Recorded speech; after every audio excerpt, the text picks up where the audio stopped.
Hey guys, welcome to my YouTube channel. मैं CA Shammi Saluja AKPI institute. देखिए, आज इस वीडियो के थ्रू हम उन अपकमिंग स्टूडेंट्स जो कि अपने CPA की एग्ज़ाम को बिल्कुल देने की प्लान कर रहे हैं, हो सकता है आपकी एग्ज़ाम में अभी 1 से 1.5 महीने का टाइम बचा हो और आपको इस एग्ज़ाम को जो कि आप आने वाले समय में अपनी CPA एग्ज़ाम को देने जा रहे हैं, किसी भी सेक्शन को देने जा रहे हो सकते हैं, फार हो सकता है, ऑडिट हो सकता है, रेगुलेशन या BC। सो आपको इन बचे हुए टाइम में किस तरीके से अपनी स्ट्रेटजी प्लान आउट करना चाहिए, बिकॉज ये वीडियो जो बनाने का पर्पस, क्योंकि बहुत सारे डिफरेंट स्टूडेंट्स का एक्सपीरियंस मैं आपके साथ में शेयर कर रहा हूं कि अगर एग्जाम में 1-1.5 महीने का टाइम बचा है और आप आपकी एग्जाम को देना चाह रहे हैं, तो आपको अपनी स्ट्रेटजी किस तरीके से प्लान करना चाहिए। ये जो वीडियो है basically purely research based videos हैं, बहुत सारे, because I have lots of student, around 200 students अभी हमसे क्लासेस पढ़ रहे हैं और बहुत सारे स्टूडेंट जो हैं एग्ज़ाम देने जा रहे हैं करंट नेक्स्ट मंथ में। उनकी एग्ज़ाम है, किसी की मार्च में है, किसी की मई में है। सो उन सभी को एक प्रॉपर गाइडेंस, अपनी पास्ट बैचेस का एक्सपीरियंस, जो बच्चे पास किए उनका एक्सपीरियंस और अपने खुद के एक्सपीरियंस, जब मैं एक CA प्रोफेशन को पढ़ता था और एग्ज़ाम के 1-1.5 महीने बचे होते, तो आपको किस प्रकार की प्लानिंग करनी चाहिए। सो ये जो वीडियो है वो स्पेसिफिकली US CPA स्टूडेंट्स के लिए है। आपको अपनी स्टडी को किस तरीके से प्लान करना चाहिए। तो नंबर 1, सबसे पहली बात करें, अगर अभी आपकी जो एग्ज़ाम है या आप देने की सोच रहे हैं, तो गाइस, अगर आप एक वर्किंग प्रोफेशनल हैं, सो लिटरली मैं आपसे कहूँगा कि आपको एटलीस्ट 20 to 25 डेज की फुल हॉलीडे ले लेना चाहिए, छुट्टी ले लेना चाहिए। बहुत सारे मेरे ऐसे स्टूडेंट जो कि मल्टीनेशनल कंपनीज़ में, बिग 4 में, एक्सेंचर में, कोई एक्सेंचर से, कोई जेनपैक्ट से हैं, कोई गूगल से, अमेजोन से, लोट्स ऑफ कंपनीज जो बड़ी बड़ी कंपनीज़ हैं, MNCs कंपनीज़ हैं, उनसे पढ़ते हैं और अब वो एग्ज़ाम देने जा रहे हैं और कुछ बच्चे जो पास कर चुके हैं।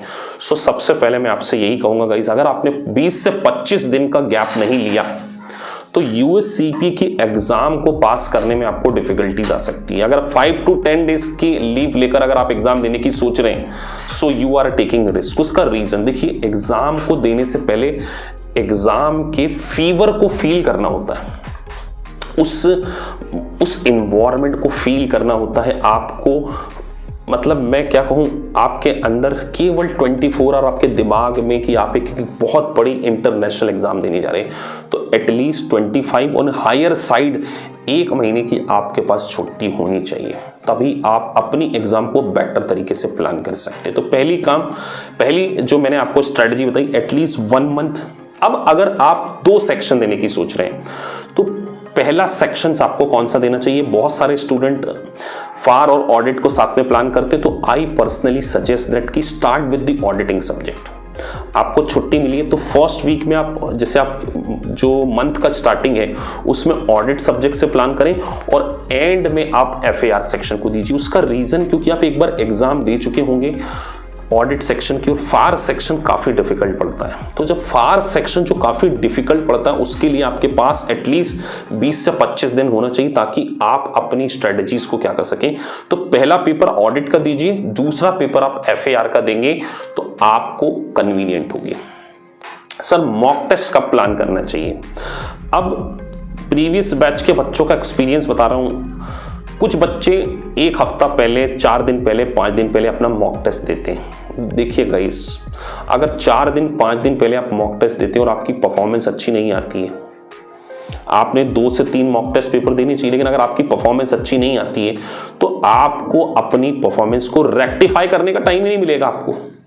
तो आपको अपनी कमियों को, क्योंकि मॉक टेस्ट में आपकी पूरी परफॉर्मेंस आती है। हमारे इंस्टीट्यूट में तो हम जनरली जो भी मॉक टेस्ट ऑर्गेनाइज कराते हैं, बच्चों की पूरी रिपोर्ट में PDF जनरेट करा के उनमें उनको गाइड करता हूँ कि ये एरियाज आपके वीक हैं, इन एरियाज में आपको स्पेसिफिकली काम करना है। पर्सनल काउंसलिंग सेशन होता है हमारा 1-to-1 स्टूडेंट का एग्जाम देने से पहले, ताकि मैं उनके साथ बैठ के डिस्कस कर सकूं कि अभी एग्जाम में 20-25 दिन बाकी हैं, आपके ये एरियाज वीक हैं और ये एरियाज आपके ठीक ठाक हैं या स्ट्रांग हैं। तो आप मॉक टेस्ट 4-5 दिन पहले देंगे तो आप इंप्रूव नहीं कर पाएंगे और इट मे बी पॉसिबल कि आप कॉन्फिडेंस लूज कर जाए। कई बच्चे इस चक्कर में कॉन्फिडेंस लूज कर जाते हैं। तो मॉक जो आपको देना है वो एटलीस्ट 1 मंथ बिफोर देना चाहिए और 2 मॉक आपको देना चाहिए और उसके बीच में टाइम होना चाहिए ताकि आप आपकी गलतियों को इंप्रूव कर सके। अब सर मॉक का टाइम हो गया, छुट्टी होगी, और क्या चीज़? तो अब एक और बहुत इंपॉर्टेंट बात मैं यहाँ डिस्कस करने जा रहा हूँ कि गाइस देखिए, सिमुलेशन इज द की। चाहे ऑडिट सेक्शन हो, फार सेक्शन हो, रेगुलेशन सेक्शन हो, अगर आपके सिमुलेशन सही नहीं हो रहे हैं तो आप एग्जाम मत दीजिए, उसको रीशेड्यूल करा लीजिए।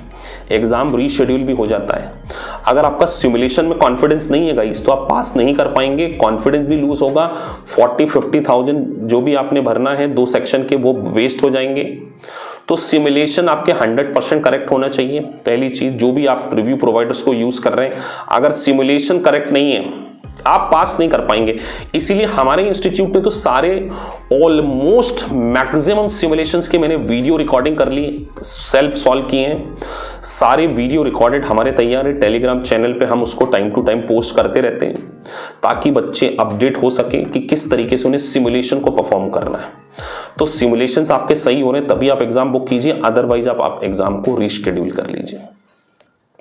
उसके बाद ऑडिट सेक्शन के लिए स्पेसिफिकली बात कर रहा हूं मैं, एक सुपर 30 पॉइंट्स का कॉन्सेप्ट क्लास में हम समझाते हैं।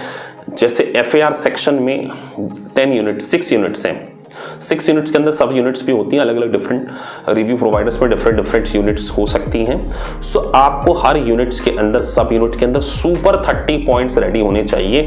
अगर आप एग्जाम देने जा रहे हैं, अगर 1-1.5 महीने का बाकी है टाइम, तो आप इंपॉर्टेंट टॉपिक्स के सुपर 30 पॉइंट्स, हम हमारी क्लास में बार बार बच्चों को बोलते हैं कि ये पॉइंट्स के ऊपर MCQs आने के चांसेस है। ये पॉइंट्स देखिए, इतना वास्ट सिलेबस होता है कि अगर आपके सेल्फ मेड नोट्स नहीं है तो ऑडिट सेक्शन में आपको दिक्कतें आ सकती है। ऑडिट में, ऑडिट इट्स एक लैंग्वेज पेपर, तो आपकी इंटरप्रिटेशन स्किल बहुत अच्छी होनी चाहिए।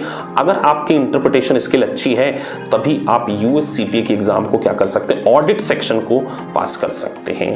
उसके बाद लास्ट मोमेंट के लिए आपको फ्लैश कार्ड को पढ़ लेना चाहिए। अगर आप USCPA के एग्जाम देने जा रहे हैं तो आपको फ्लैश कार्ड आइडिया होगा, फ्लैश कार्ड को आप पढ़ेंगे तो आपको फ्लैश कार्ड के थ्रू एक आइडिया लग जाएगा कि एग्जाम में किस प्रकार के क्वेश्चंस आ सकते हैं। तो फ्लैश कार्ड आपको पढ़ लेना चाहिए। हमारे इंस्टीट्यूट ने तो सारे वीडियोस दिए हुए हैं, तो आप मेरे जो स्टूडेंट्स इस वीडियोस को देख रहे हैं, आपको मेरे जो भी रिकॉर्डेड वीडियोस हैं, लाइव क्लासेस आपने मुझसे लिए, उन रिकॉर्डेड वीडियोस से एटलीस्ट डिफिकल्ट टॉपिक्स, चूंकि मैं बार बार क्लास में कैटेगरी वाइज बता देता हूँ, A+ कैटेगरी, B कैटेगरी, उन वीडियोस को एक बार अच्छे से देख लीजिए ताकि आपके बैक ऑफ द माइंड में वो सारी चीजें अच्छे से रहें। अगर आप दूसरे इंस्टीट्यूट से हैं, आपको भी वहां पे वीडियोस मिले होंगे, तो उन वीडियोस को प्रॉपर रिवाइज किए। Guys, the confidence is the key, और मैं बोलता हूं डिसाइसिव इंस्टिंक्ट। आपका MCQ में आपको डिलेमा होगा कि ये सही हो सकता है, ये सही नहीं हो सकता है, तो आपको अपने आप से बात करनी, अपने आप से प्रिपेयर करना है कि जो भी डिसीजन हम लेंगे वो करेक्ट है। मन में डाउट नहीं होना चाहिए गाइस। एग्जाम देने से पहले you have to be very positive. आपको बिल्कुल पॉजिटिव होना चाहिए, आपके अंदर ऐसी पॉजिटिव वाइब्स आनी चाहिए कि आपको ऐसा फील होना चाहिए। जब मैं अपना चार्टर्ड अकाउंटेंसी कोर्स दे रहा था तो मैं ऐसा फील करता था कि now Shammi you will be A chartered accountant. मैं अपने आप से बात करता था, इतना कॉन्फिडेंस फील करता था कि नहीं यार, मैं CA बनने वाला हूं। ऐसे ही आप CPA बनने वाले हैं। बार बार अपने आप से बात कीजिए, yes I want to be a CPA, मैं CPA बनने वाला हूं। तो एक कॉन्फिडेंस आपके अंदर आएगा और 1% भी आपके मन में डाउट नहीं होना चाहिए। तो कॉन्फिडेंस की एग्जाम है, प्रॉपर आपको रिवीजन करना है। और गाइज, मैं आपसे बोलूं, ये एग्जाम रोटाफिकेशन की नहीं है कि आप चीजों को रटें। ये जो एग्जाम है एप्लीकेशन ऑफ माइंड है। तो एप्लीकेशन ऑफ माइंड आपको करना है तो चीजों को अच्छे से अंडरस्टैंड करना चाहिए।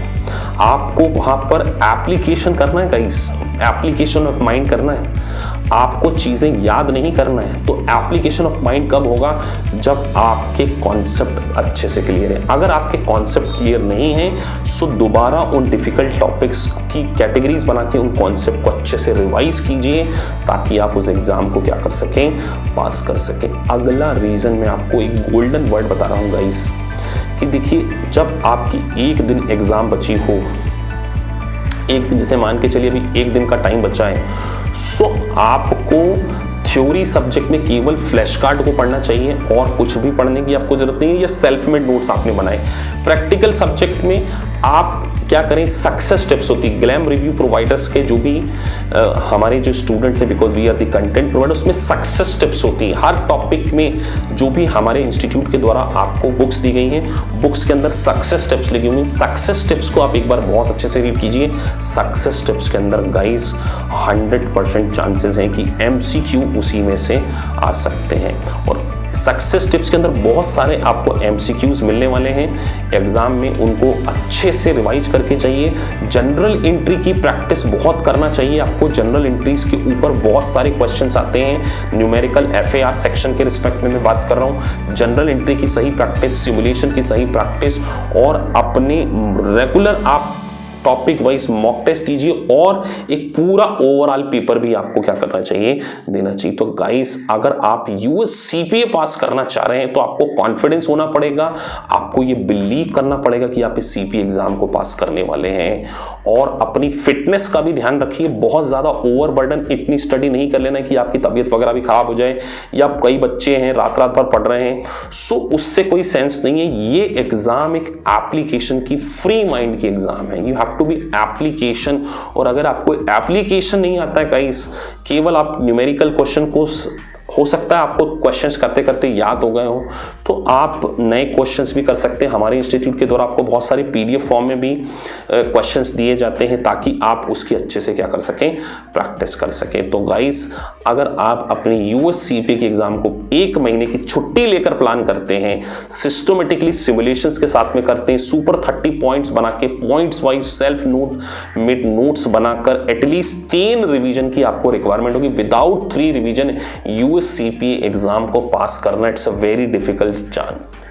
तो अगर आप अभी तैयार नहीं हैं तो मैं आपसे बार बार कह रहा हूं, अपना एग्जाम रीशेड्यूल कर दीजिए, क्योंकि वो ज्यादा बेटर है रेदर देन केवल हर महीने एग्जाम होती है इंडिया में, हर डे पे एग्जाम होती है, तो आपको हर महीने एग्जाम होती है, तो आपको ऐसा जल्दी नहीं है कि आपको अभी देना है। सो गाइस, अगर आपको वीडियो अच्छा लगा है तो आप हमारे चैनल को सब्सक्राइब कर सकते हैं, और ऐसे स्टूडेंट जो US CPA की क्लासेस ज्वाइन करना चाहते हैं, हमारे इंस्टीट्यूट से क्या कर सकते हैं, कॉन्टेक्ट कर सकते हैं। Thank you guys for watching this video. Thank you.